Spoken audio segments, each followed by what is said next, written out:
Welcome to a very special live edition of the Cross Border Interviews with Chris Brown. I am your host, Chris Brown, and I am pleased and honored to have our guest into the studio today.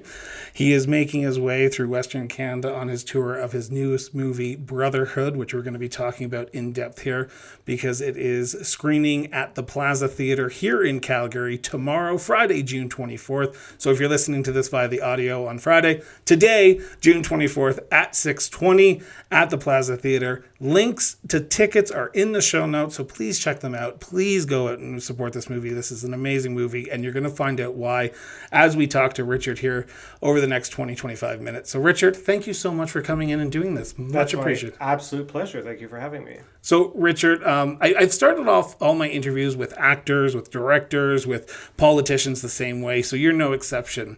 But it's usually a different twist depending on what their background is. So for you, what does film industry mean to you? Film industry is something that I don't think I chose. I think it chose me. And I was born in 1975, so I was a child of the 80s when all of a sudden you would see a camcorder, a video camera at like the school concert, recording the play that was being put on. And I was so sort of enraptured with the camera. And of course, my family, we couldn't afford a video camera, but I remember this one week that my school let me take home the video camera. And I spent the entire time playing with it and experimenting with it and shooting and filming stuff in the backyard and whatnot, and kind of not quite understanding why the results did not look like the Hollywood movies that I was looking at, that I grew up on, and that I had so much affection for, like the original Star Wars trilogy or Indiana Jones or The Dark Crystal, Willow, Labyrinth, all that sort of stuff. I was always absolutely totally fascinated with movies and the idea of movie making. I remember watching the behind the scenes making of like the Star Wars films and just being so in awe of all that. And I remember getting the newspaper, the entertainment section on a Friday. The Vancouver Sun was always very exciting for me, and just kind of poring over the ads for movies that were coming to a theater near you, and reading the warning and seeing if that's appropriate for me, or it's probably not, and the list of theaters and the start time. So I just kind of fell in love with all that. In junior high school, I went every Tuesday to see a new movie with friends. Cheap movie night. Cheap movie night. A lot of the time we didn't even know what we were seeing, or really no kind of like deeper understanding of what we were seeing. Like seeing JFK in 1992, really knowing nothing about JFK, but knowing that Kevin Costner was in it, right? So that's why we were there. So I started making little movies like from when I was a kid. Like I was put in a gifted program. It was called enrichment program then. But I like when I was in elementary school and I got use of the camcorder, and I made little movies. And then in high school, I made films that, I mean, these days people would be uploading to TikTok or YouTube. Back in my day, it was just, all on VHS, and just we'd watch it in a friend's basement and laugh. But it was like these little mini movies chronicling the hijinks of me and my friends. So what does filmmaking mean to me? I don't know, I guess I feel the way about it like I suppose people in the 19th century felt about, opera or poems, or how people in the 18th century felt about sonnets or chamber orchestra. It's to me, it's kind of like nourishment. And there are times when I watch one movie a day because I love storytelling and I love stories.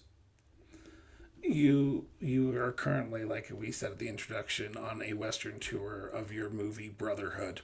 Now, this story I know quite well because I grew up in the area that this was based on. For those who aren't listening, from a director's standpoint, give us the Coles Note synopsis of what Brotherhood is. So Brotherhood is based on a true story that happened in the Kawartha Lakes region of Ontario in 1926. And there was this group, the Brotherhood of St. Andrew Leadership Group, that went to the lake for about 2 weeks of campcraft and water sports and fun and character building. There was a religious element to it as well. And they set off on July 20th, 1926, in a 30-foot war canoe across Balsam Lake, and they encountered a summer storm that just kicked up out of nowhere. So they all went tumbling into the water. And so the movie is this survival story about these boys who cannot right their war canoe. They're with two camp leaders who are both veterans of the Great War. And it's a transformative story about boys becoming men within the course of an evening with a ticking time clock. The movie is told out of order, so it sort of starts with the accident and we flash back and flash forward. We toggle between the darkness of the night on the lake and the lightness and the happiness and the halcyon days of summer. We see all the different boys and all the different characters coming together, how they relate to one another. And because thematically the movie is about boyhood and manhood and masculinity, I've peppered in they're true stories, but I've true characters, but I've obviously laid my imagination around the real events. I've peppered in all these different male archetypes. So we have the rebel, we have the nerd, the younger brother, the older brother, the athlete, the wimp. So in that capacity, it's a character study of masculine. Of masculinity in its many different, varied, and nuanced forms. I want to talk a little bit about the storytelling behind a true story like this. You talked about JFK. We all know the story of JFK, the movie that Oliver Stone put out. And there's so much resources around JFK that you're able to accurately portray a movie so close to what happened while potentially putting some your own creativity spin on it with a story like this, because I would imagine most Canadians don't know about this story until you actually watch the movie and then you start doing your research, unless you live that area. How hard was it to write a movie like this and try to still stay accurate to to the original story of what happened to these 15 young men and in their accident in Balsam Lake? Well, you mentioned that people might not know the story unless they actually live there, but it's interesting because we did our very, very first screening on the real Balsam Lake and for the community of Kirkfield. I felt like that was a respectful thing to do. And a lady came up to me after the screening and she said, I've lived on this lake for 45 years and I've never heard this story before. So people don't know the story of the Brother to St. Andrew on Balsam Lake. And it's interesting because it kind of took a Vancouverite like myself who happened to be in Ontario and who discovered this buried treasure and brought it to life. I think it's very freeing telling a story that people do not know. There's a freedom there. I wouldn't want to tell the story of JFK because everybody would come after me telling me how wrong I got it. There's Canadian stories that are really well known that deserve a movie, but I wouldn't touch because, people are still alive. Or there's nitpickers who might say that's not how it happened. So by kind of uncovering this buried treasure, I felt like it gave me a lot of freedom to lay my imagination around the real events and do it my way. That being said, I am a big researcher and I looked at all like the scanned microfilm, microfiche from the day. This story was in all over the world. It was in Australia, it was in England, it was all over the United States, because it was this very epic story of sacrifice and heroism and a huge loss of youth. That it was kind of very similar to the Humboldt bus tragedy. That how that really galvanized our nation, and everybody felt, how can there be such a huge loss of life? Back in 1926, I think that's how Canada was reacting to the Balsam Lake tragedy. So I did all my research, and I brought as much truth as I could. And it's interesting, actually, because when I look back on the newspaper articles now, I'm actually kind of surprised by how close, like how accurate what I did is. Like how close to the real events that I committed to. Well, in my research before this interview, you sent me some of those Yeah. microfiche as well, and I was reading through some of it. It seemed like you said, in comparison, without comparing to it, because I know it's apples and oranges here, but the Humboldt bus crash is similar to this, as you say, because you had the premier of Ontario saying we'll send in support. You had family members searching left, right, and center at all hours of the day trying to find these young men. Yeah. And for those who don't know, Balsam Lake is not a large lake in the grand scheme of things when you're looking at the Greater Lakes of Ontario, Erie, Huron, Michigan, Superior. But it brought together a community to find these 15 men. And to do that in 1926, and through your storytelling to show that struggle that the men had, because you were mostly looking at it towards the lens of the boys turning into men, was it easy to work through the process of writing a script like this when you had so much newspaper articles about this story to sort of rely on and say, okay, I've read it. I've read what the newspapers, now I can go through and make the story and try to craft the story in a way that will honor these men who've lost their lives.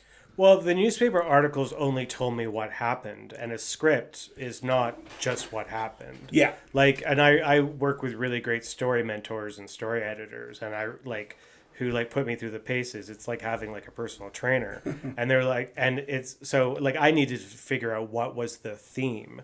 Every producer I was pitching this movie to back in the day, when I was struggling to try and raise some financing, was saying why would this movie be relevant to a modern audience, right?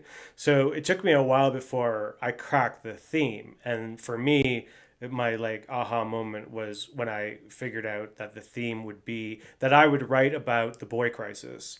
And You've mentioned that in a few interviews, and I apologize for interrupting, yeah. but I want to jump onto that for a long time here because I find what you're talking about, the boy crisis, and the similarities of what was going on in the 1926 and what's happening now, so fascinating. So what is the boy crisis in your mind? Well, I mean, I don't know if I'm the best person to define it, but like I did read a book called Real Boys that I think came out in the late 90s, and it came out around the time after the events of the Columbine massacre, and it was a study, an in-depth study into the state of boys today, or the state of boys, you know, in the late 90s when the book came out. And it was like in regards to Columbine, it was about that kind of unhinged masculinity, that where does that come from? Like how can someone do such a horrible thing? You know, it's happened again even quite recently, right? It's like, how could that happen? Like what has happened to young men like that they would do something so horrendous? And this whole book, Real Boys, is a study into how like boys have not been doing very well of late, and girls are surpassing them in every subject, and boys are listless and rudderless and angry and alone and more interested in their video games and as opposed to going outside. And then that led me to another book called Last Child in the Woods, which I used extensively in creating the theme of the movie, which is about how children, I mean, not just boys, all children need to return to nature and get off their phones and unplug. And then I read another book called Iron John, which is the story of boys and men as told through myth. And that was a book that was very popular in the 60s and was released again in the 90s. So for me, it was that combined with the backstory of the Great War and the Spanish flu that happened in the, you know, the 10 years preceding the events at this camp, that all that brought together was you know, I guess this I stirred that all together in a cauldron and came up with the theme. and applied it to these boys in 1926. Now, in the 1920s, there was a similar state of concern for boys because fathers didn't return home from the Great War, or if they did, they were the shell of the man they once were, or they died of the Spanish flu. So it's kind of like the first decade in modern times where we have boys raised without their fathers.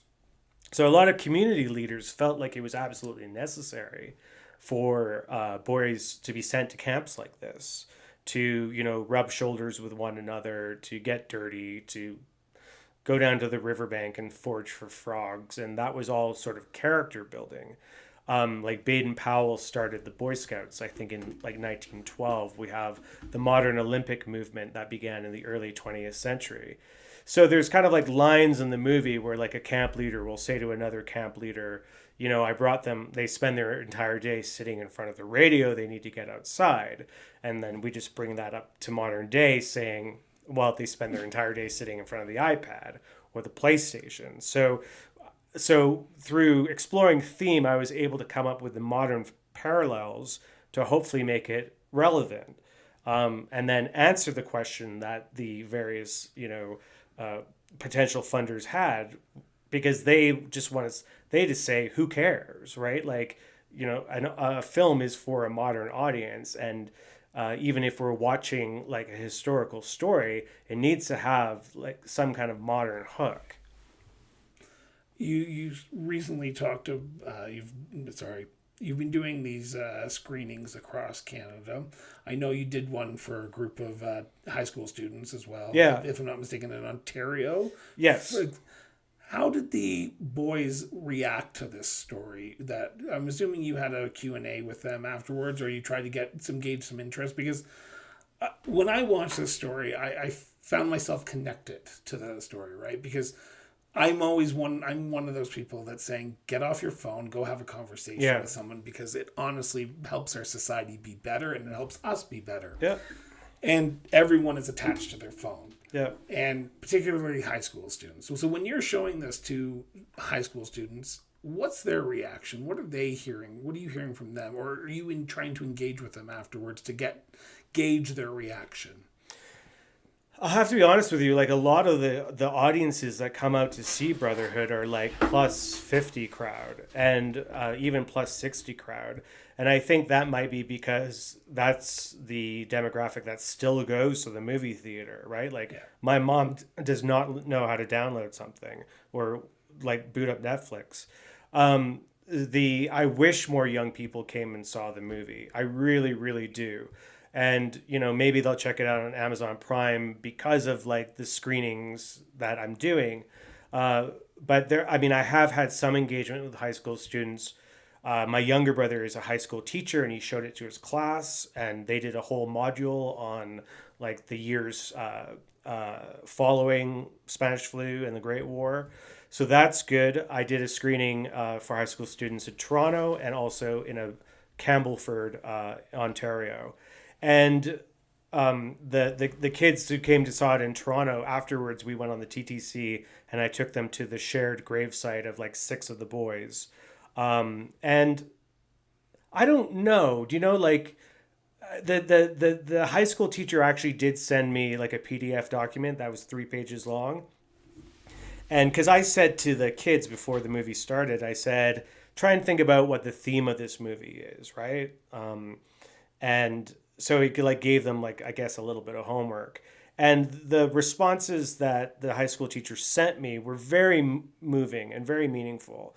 Now, I'm sure she edited out the idiotic ones, right? Like, but the ones that she sent me, there's probably about 15 of them. I was like, wow, like they really got it. And they seemed to get it more like in what they wrote after they thought about the movie and were removed than immediately after the film where there's a Q&A. What do you want people to learn about this movie? Because, like you said, you would hope that the younger generation, because you said your target audience right now that's going to the movie theaters is the 50 and older. What would you want boys that were this age that died in this horrific accident on Balsam Lake to know, to learn from this movie? Well, this is something that I said to the high school students when I showed it in Toronto. Like, I think a story about survival and dignity and sacrifice and giving up your spot on a canoe so a younger boy will have a chance of survival. I think a story like this is about character.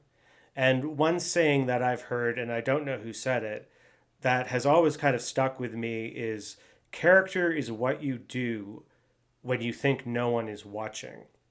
So if like I'm walking down the street and I pick up a piece of garbage and I know that someone's filming me or someone's watching me and I walk over and I put it in the garbage can, then that doesn't say much about my character, right? Yeah. So in an Instagram world where we're like doing things because we're showing that we're good people, I don't know if that's really character. I think that might be more performance art. So I would encourage young people who hopefully are inspired by the Brotherhood to maybe think about that, like what is character? And, obviously, they're not going to be in life and death situations throughout their day, but it's like, what is me being the best version of myself? And this is a question I ask myself as well, right? And what is me showing that I'm the best version of myself?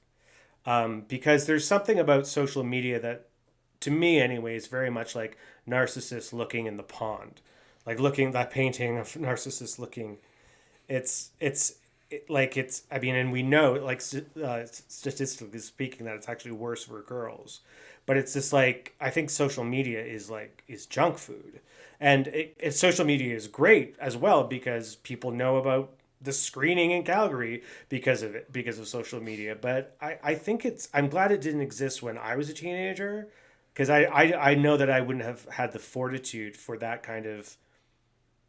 I worry about young people today because I think that they're anxious, and I think that I'm not the first person to say it, but the more connected we are through technology, the more totally drastically alone we are. And I think that that's scary. Brotherhood is a story about overcoming a natural adversary in tandem with our community. We have just faced that with COVID-19. COVID-19 didn't exist when I was making this movie. We only have gotten through COVID because of community, like going and during the lockdowns, going and buying groceries for the little old lady at the end of the hall.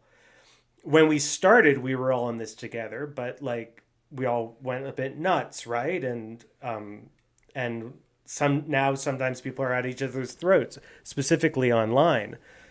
But yeah, I just hope that young people walk away from the movie going to themselves, could I do that?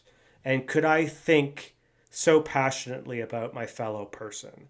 And could I comport myself with that kind of dignity and act that selflessly? One of the themes that you talked about and is so prevalent throughout this movie is the theme of survival. We, as you just mentioned, we are living in a very divided world right now. Yeah. And when a tragedy like this, it brings us together, whether it be COVID, whether it be Humboldt, whether it be the Balsam Lake tragedy. Are we going to get back to that state where we can survive as a community, do you think?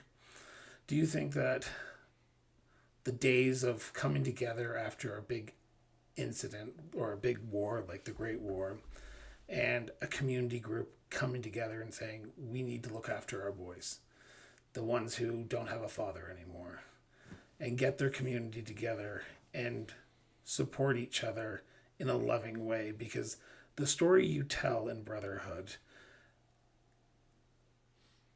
has... Sorry. You're able to tell a story that breaks my heart in so many ways, because you see yourself so much in some of those kids, some of those boys who become men. And when they're struggling, you hurt with them. Mm-hmm. it's very rare for a community to come together after a big incident like we are seeing today, with a divided political atmosphere, with a divided COVID atmosphere. But you have told a story where a community has come together and helped people through a challenge, which was the Great War, and then another great challenge, which was the drowning of 11 men. I'm going to call them men because they became men at the end of this story. Can we become that country again? Can we become that community again that helps each other and comes together? Well, I'm a filmmaker, so my default setting is optimism. I'm a film. Mine is pessimist. Well, my default. I'm a Canadian filmmaker, so my default setting is crazy optimism. I am a big Star Trek nerd. I believe that there will be a Star Trek future. Like, I do think that we'll figure it out. I do think we'll come back from the brink. I do think that we will not make a utopia, but I think we'll make, like, I think that humans are pretty smart. We eventually come around to doing the right thing. But I don't know what the immediate future holds. Like, But do you see a time when, I hate to say this, but we search for the true meaning of what it means for a boy to become a man? well, the challenge right now is that there are so many issues affecting us today. Yeah. And there's the whole chattering class, right, that we see on social media. So many people there's so many hot topics. And men's issues is not really something that people want to talk. I find that people want to talk about. And boys' issues are not something that people want to talk about. And so, which is different, so like, is it difficult to tell a story about yes. boys when yes. Well, it's difficult to promote one and get interest, or like there was only 2 film festivals that took Brotherhood because I don't think people want stories about boys in the 1920s in Canada today. And maybe I've created, I don't know, maybe I dug up a fossil or something. I mean, that's not the feeling I get when people come to the theater. Everybody seems to be monumentally moved by the true story, but for me, like, it's very, the last 2 years of my life have completely been carved out by grief. I was about to present Brotherhood in Ottawa in August of 2020, and I got a phone call from my younger brother telling me that my older brother had died of a fentanyl overdose. So I got on a plane like hours before I was supposed to present the movie, and I flew home to be with my apoplectic mother. And my older brother was 47. In British Columbia, which is where I'm from, please forgive me if my numbers are wrong, but I believe the year that he died, 81% of the people who died of fentanyl overdose were boys and men between the ages of 18 and 49. So, yeah, our boys and men are in crisis. And we've like from the film, we've sent press releases, like, not that I'd ever want to exploit my brother's death or his demise, but I did want to talk about this. I did want to talk about boys' issues and the stats about boys and men, especially when it comes to fentanyl and what drives them to drugs and to addiction. But no one really wanted to talk to me about it, and no one wanted to interview me about it, so I kind of dropped it. I'm in a grief group, which is fantastic, and it's we meet once a month, and it's called Moms Stop the Harm, and it's not just for moms, but it's for anybody who's lost a loved one to fentanyl poisoning.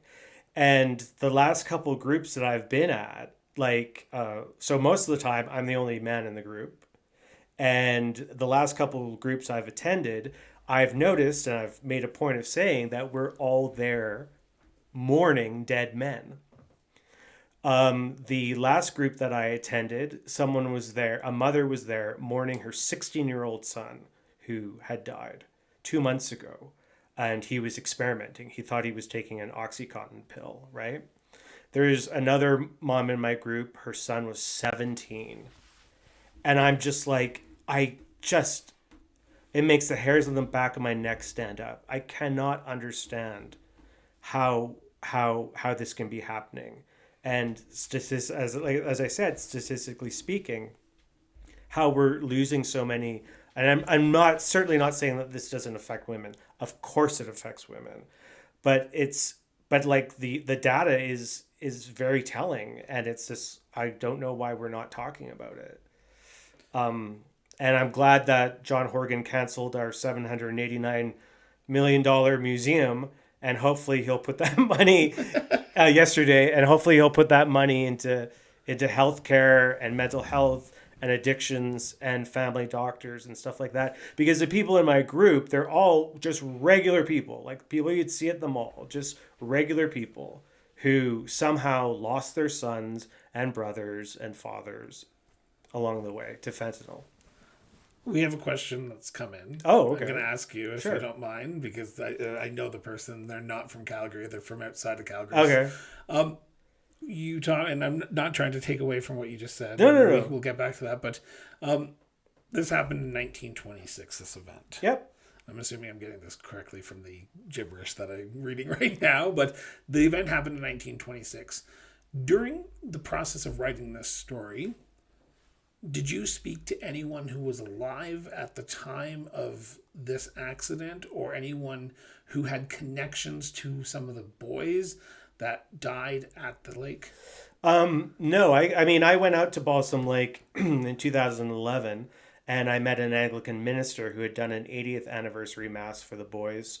And she put me in touch with some people who didn't know the story. They didn't know of any descendants. When the movie came out, there was a screening that was done at the Halliburton Film Festival.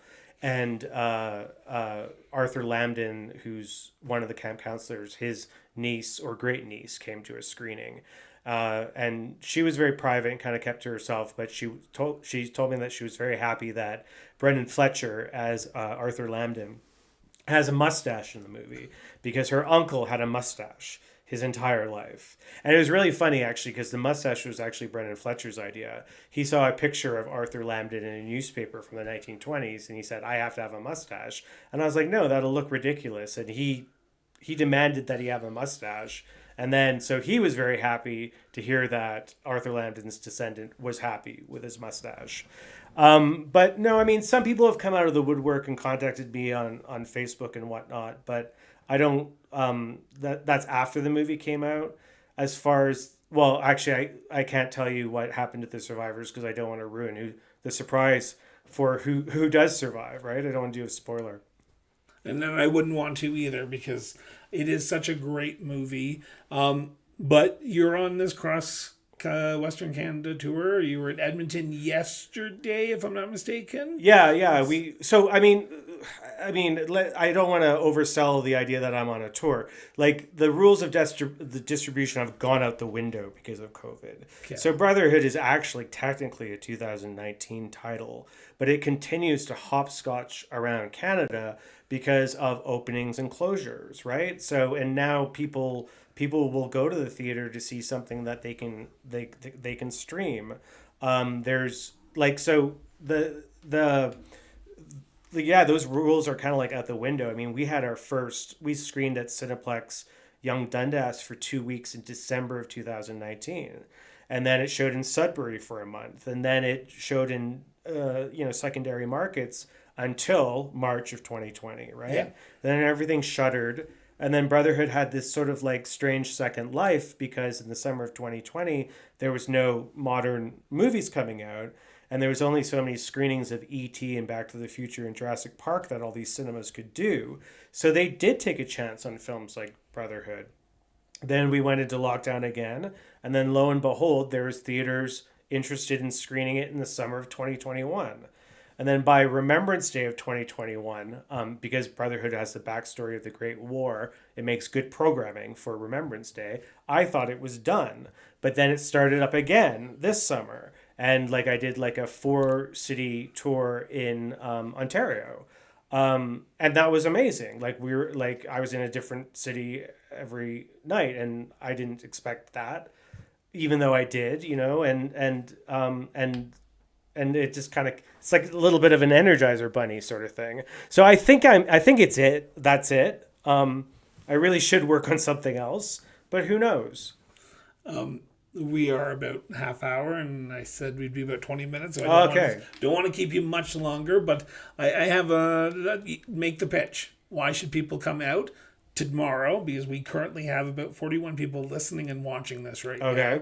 So why should people come out tomorrow, June 24th, or if they're listening to this via the audio version that gets released via Apple Podcasts and Spotify tomorrow morning, on Friday, June 24th, why should they come out tonight and check out the movie and hear you talk about and ask you questions about the movie? Well, one thing that I think is really important is that the Plaza Theater that's showing the screening, that's showing the movie, is this little cinema that could. And like, it is like mostly been the mom and pop independent cinemas, the places that usually serve real butter on the popcorn as opposed to topping, that has embraced Brotherhood so meaningfully.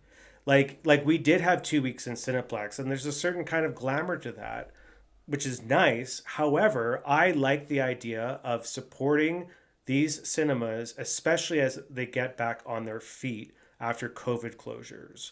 They have been through hell, and they kept going.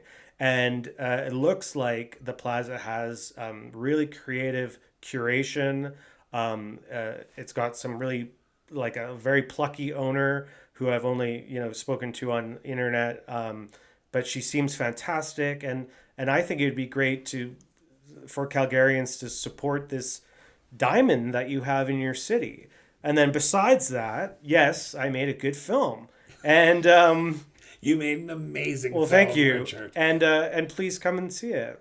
Oh, well, with really great actors, like really good Canadian actors. So.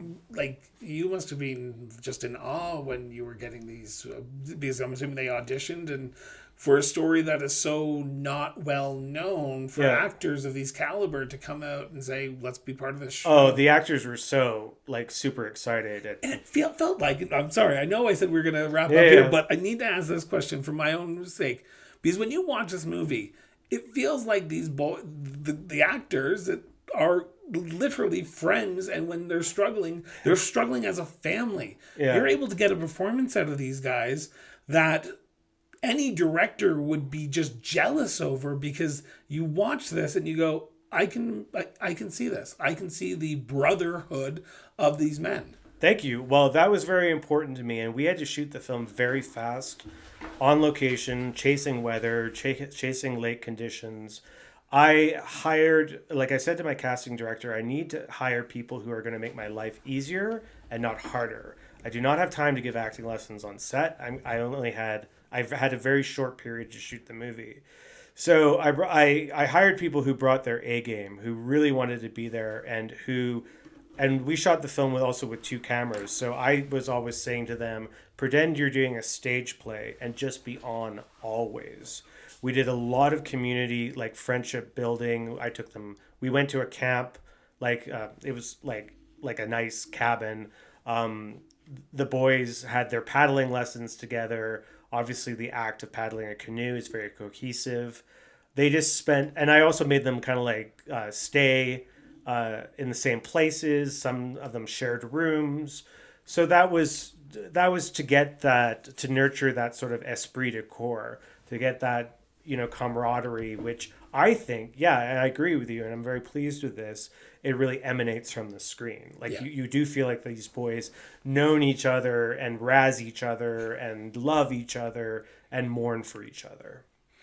I want to thank you so much for coming in and sitting down and doing this. I know you've been busy. You're literally just driving in from Edmonton as we're talking. I drove through a biblical storm to get here. A summer storm, would you Yeah, say? well, forget about clinging to a canoe. I was clinging to the side of my Mitsubishi rental car.